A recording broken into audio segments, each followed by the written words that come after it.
Siapa Tuhan?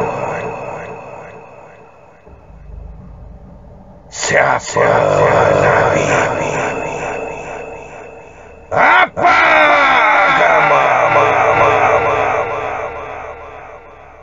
Siapa pegangan? Siapakah saudara-saudara?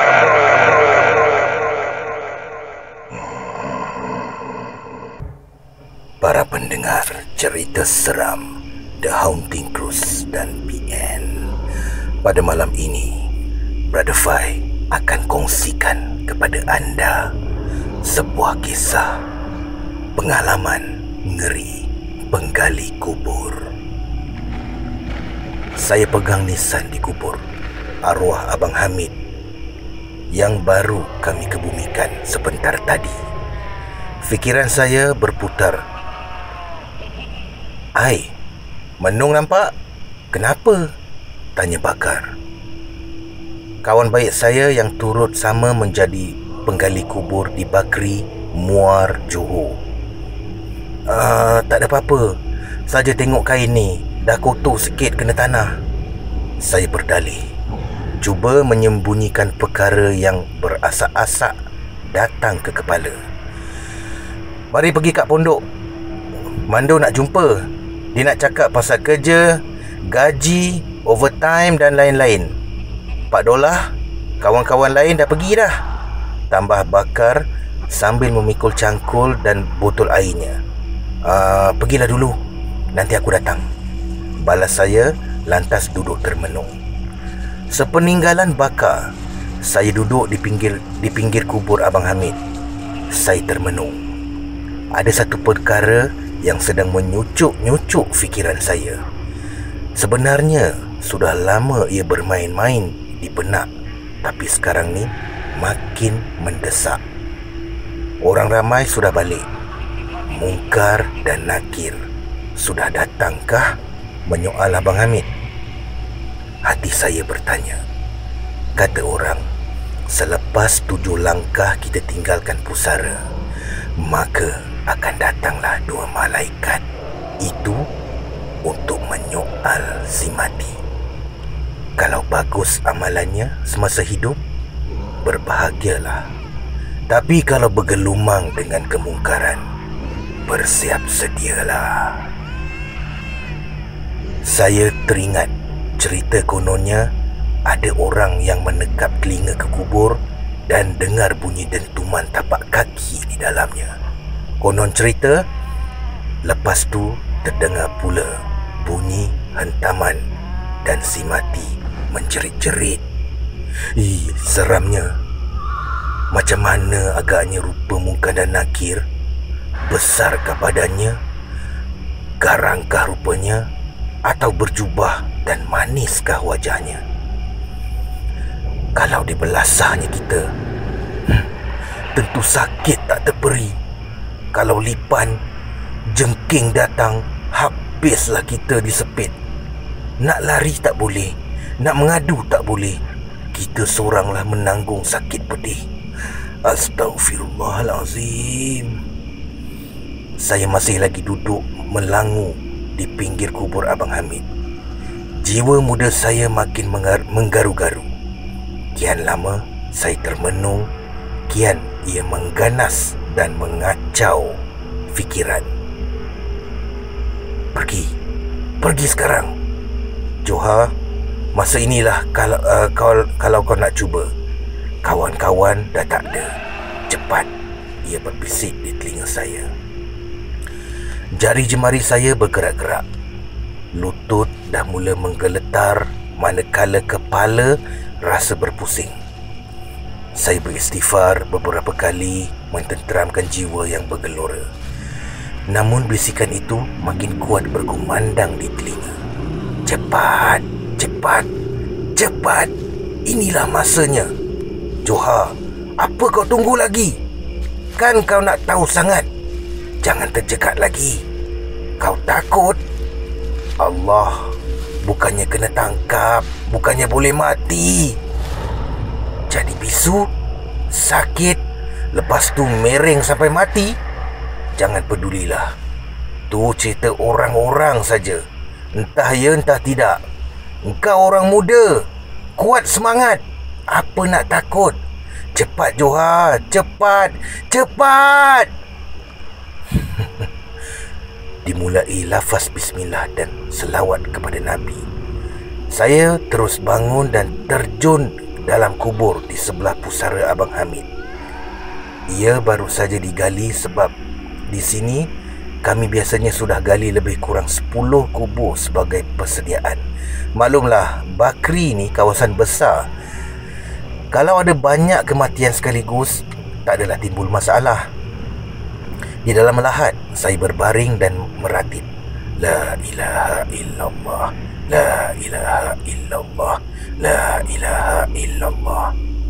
Saya pejamkan mata, menggigil tengok dinding lahat di depan. Bau tanah dan sempitnya ruang di dalam lahat itu menyebabkan saya betul-betul gemuruh. Mungkar, nakir, ular, jengking, api tinggi menggulung, nanah, darah dan segala siksaan yang pernah didengar daripada guru-guru agama terbayang di depan mata. Saya juga teringat pada alunan suara seorang wanita membaca Al-Quran dari salah sebuah kubur di sini yang saya dengar beberapa bulan lalu. Jeritan, tangisan dan raungan dari kubur-kubur lain yang didengar pada malam-malam selepas itu juga pantas menyerbu fikiran. Suara-suara aneh dari kubur itulah yang sebenarnya menggaru-garu jiwa saya untuk menyaksikan sendiri keadaan di alam barzah. Bunyinya memang gila. Mana boleh manusia hidup menyeberangi ke alam barzah? Tapi saya ingin juga merasainya. La ilaha illallah, la ilaha illallah, la ilaha illallah.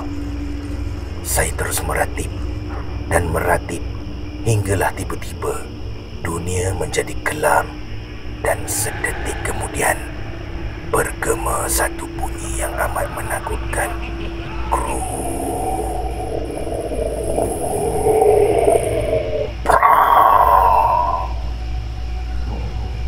Tanah di kubur Abang Hamid tiba-tiba bergerak. Setelah itu, satu lagi sisi tanah kuburnya berganjak diiringi bunyi yang amat menggerunkan. Ya Allah! Apa yang berlaku ni? Saya menggeletar kerana bunyi itu datang dari dua arah dan saling rapat merapati. Air mata seperti hendak mengalir.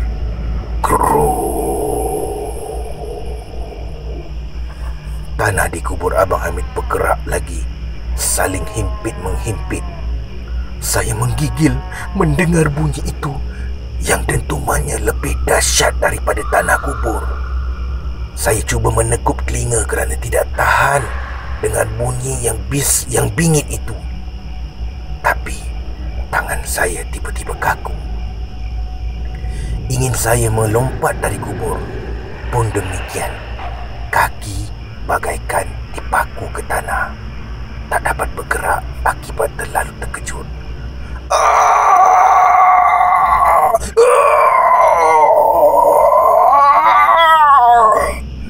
Terdengar pula suara seorang lelaki mengerang. Suaranya laksana dia sedang menahan kesakitan yang amat sangat, tapi seperti tersekat di kerongkong. Nafas saya sudah tidak tentu arah. Takut yang amat sangat.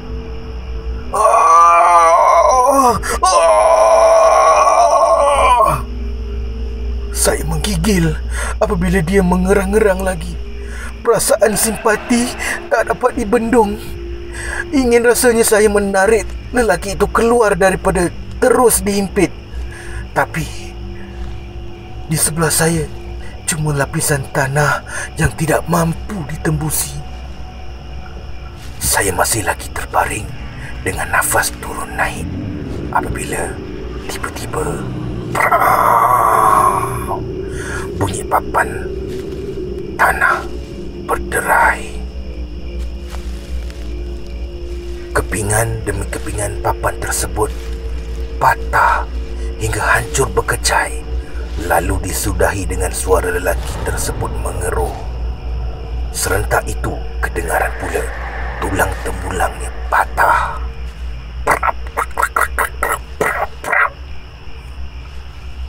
Air mata saya meleleh. Di ketika ini, hati saya berkata, mungkin inilah yang Nabi maksudkan, bahawa tanah dan dinding kubur akan menghimpit tubuh orang-orang yang mengkufuri Allah hingga berselisih tulang selangkanya. Aduh, tidak terbayang perit sakitnya lelaki yang sedang mengerang itu. Jantung saya bagaikan hendak tercabut dan darah terasa kering apabila mendengar dia mengerang-ngerang dan tulang temulangnya patah berderap-derap. Di saat saya terbungkam dengan apa yang berlaku, tiba-tiba satu deruan angin yang amat dahsyat datang menerpa. Desingannya menyakitkan telinga, seiring dengan ribut taufan itu juga hadir sesuatu berwarna hitam seperti asap. Makin lama makin membesar, lalu membentuk lembaga hitam yang teramat besar. Di tangannya tergenggam sebatang besi yang sedang membara, merah menyala. Tiba-tiba lembaga itu menghayun besi tersebut.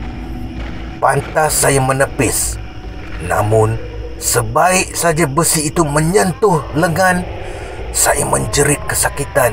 Aduh! Panasnya menyebabkan kulit tangan saya ini bagai tersiat dan dagingnya masak.